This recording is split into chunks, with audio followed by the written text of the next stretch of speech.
Hello, my name is Two Elk. I am an Oglala Lakota and a veteran of the Wounded Knee occupation of 1973.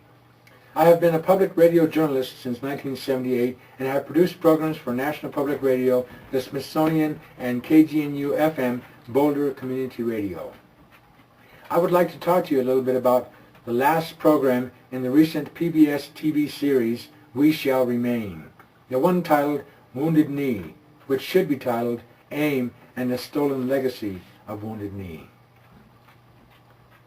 There is a marvelous history to the tiny village of Wounded Knee, South Dakota before the occupation, which was home to a community of families.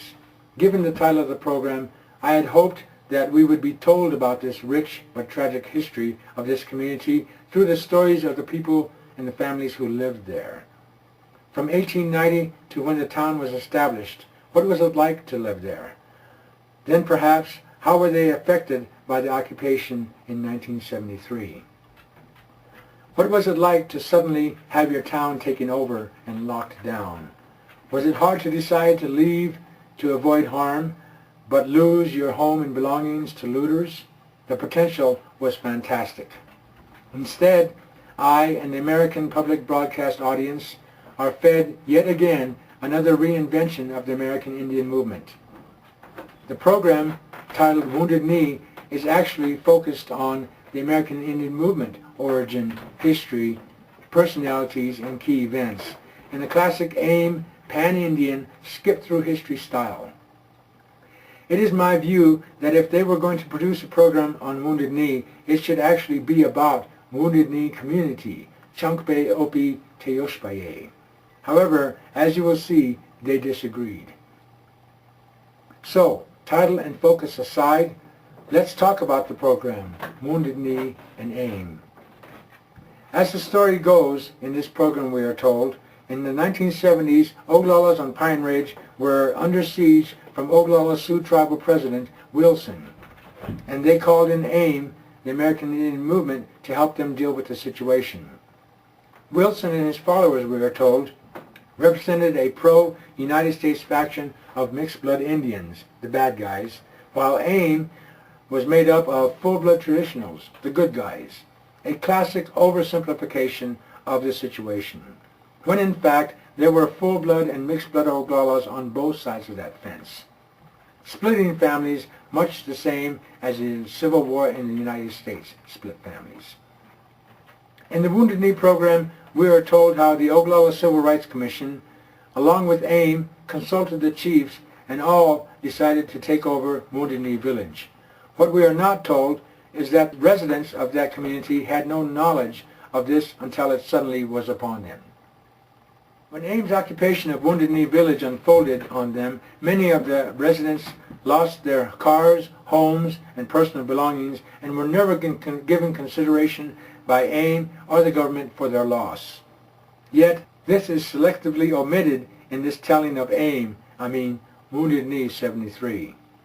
Although the program clearly gives the rationale for the takeover, it glosses over the fact that after the occupation ended, the objectives had not been achieved. As the program clearly shows, it was the intent of AIM's occupation of Wounded Knee to get everyone killed or martyred for their cause.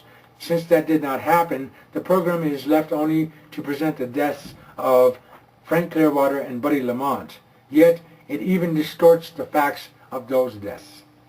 However, one death which occurred at Wounded Knee, which producers of this program were made aware of but failed to mention, was the death of black civil rights activist Ray Robinson. Failure to mention this at all is a clear indication to me that this is another public relations program for AIM. Interestingly enough, that is not the only key person in the Wounded Knee 73 saga that this program failed to mention. Anime Pictou Aquash, a Mi'kmaq activist who became a strong supporter and member of AIM, had been married Indian way at Wounded Knee, and later became a lover to Dennis Banks, but in the end was assassinated by AIM members because they suspected her of being an FBI informant. One more point for the argument that this is just another public relations piece for AIM. Perhaps the section on spies in AIM was supposed to cover for that. Russell Means does say, spies will be shot. As the program stated, AIM's takeover of Wounded Knee was an effort to win a public relations battle for American hearts and minds. They are still waging to this day, and with good reason, particularly since members of AIM have been charged, convicted, and have upcoming trials in the murder of AIM member Anime Pictou Aquash. At the end of the PBS program titled Wounded Knee, producers of this program strike a final blow for AIM by again regurgitating AIM's myth of only being victims of the Reign of Terror period on Pine Ridge. As the myth goes, and this program reinforces, after AIM surrendered at Wounded Knee, Oglala Sioux Tribal President Wilson struck back in force, allegedly being responsible for the murder of 60 AIM people. The fact is, after AIM leadership was acquitted of all charges stemming from the takeover, they ran free rein throughout the reservation. In the ensuing civil war between AIM and the Goons, certainly there were more than 60 dead on both sides of that fence.